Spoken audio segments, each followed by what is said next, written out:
Hey, what's up? It's time for another Tales of the Former GameStop Manager. And this is a story I was telling last week on a live stream on Whatnot, and I wanted to tell it in its entirety without the auction interruptions.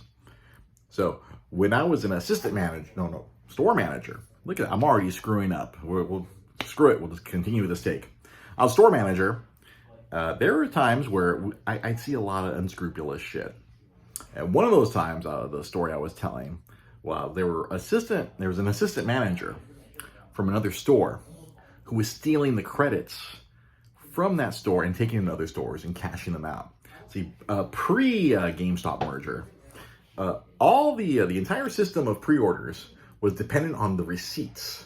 There wasn't a computer database that was like, oh, here's this person's money. I think there was a record, but that wasn't what it was counted on. Like, you had to have the physical receipt, and a lot of those receipts were kept at the store to ensure your pre-order. That receipt was just as good as the cash, or it literally was the cash. I mean, the money was in GameStop's bank account, and they were accruing the interest on that. That's another story for another day.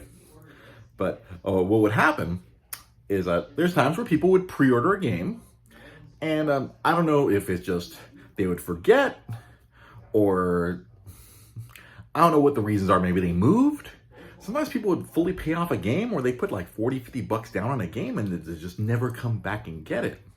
And what was supposed to happen is the district manager is supposed to come through every few months and clear out the old ones. They, burn them, or they try to call, or we're supposed to contact the people. We'd call them, hey, yo, you put 50 bucks down on Halo 2 or whatever. You should come down and get your game. Or many times people just put the $5 and forget. So this led to a lot of opportunities for people with no morals. There's one particular assistant manager in another store. She would literally take these old credits and she'd take them to other stores and try to find vulnerable employees who would just cash them out for her. And a part of her gimmick was she'd wear a really low cut blouse because the stereotypical GameStop employee is a kind of a nerd, and you show them some boobie, and so oh, okay, cool, yeah, I'll help you. And one of those vulnerable employees was my old assistant manager, my best friend Jai.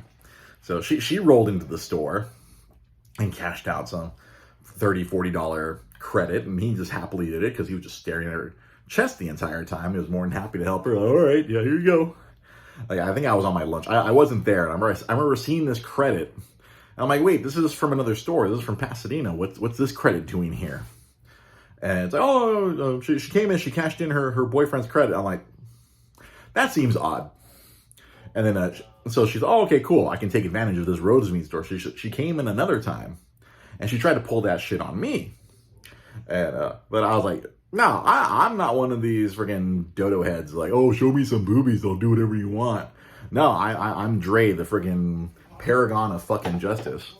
So she rolled up with this credit, and I'm just like, this ain't yours. Oh, it's my boyfriend. No, this is from your store. You're the assistant manager of the Pasadena store, and this is from your store. Now I'm keeping this credit. You get the fuck out of here.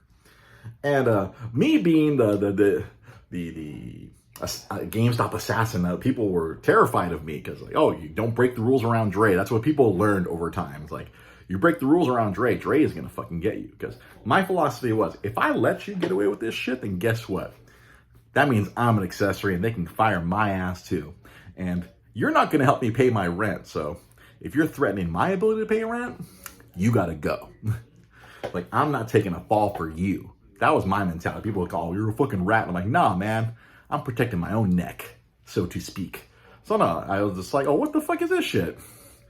And I were calling the store manager, and I guess he was just looking the other way. This guy, this guy was like the friggin' made man in GameStop. The store manager at the time. I think he's still with the company, which is, I guess I have to choose my words carefully. They might come after me because this guy knows where the bodies are buried. And so he was just gonna look the other way. So me being me, I'm like, oh well, fuck that. I just jumped up and called the loss prevention. I'm like, hey, such and such assistant manager, she's taking credits from this store and cashing them out other places. Can you guys go do something about this? And I have the credit here. And the LP guy came and took the credit from me. And then he went and they went and fired her because they're like, oh, what the fuck? That's straight up, they're stealing from the customers. Which technically GameStop was stealing from the customers by hanging on to this money. It was dependent on the store, but this young lady, she was doing that on purpose. And then it was funny later on in my life, I left GameStop, became Nintendo. I remember I saw that same assistant manager. She was working at a Game Crazy. If you don't know what a Game Crazy is, that was the Hollywood Video back in the day. They had their game stores connected to it. That's where a lot of the fired GameStop employees always wound up at Game Crazy. And then when GameStop went out of business, when Game Crazy went out of business, I don't know what a fired GameStop employee would do then.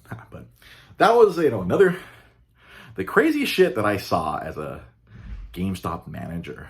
It's fucking.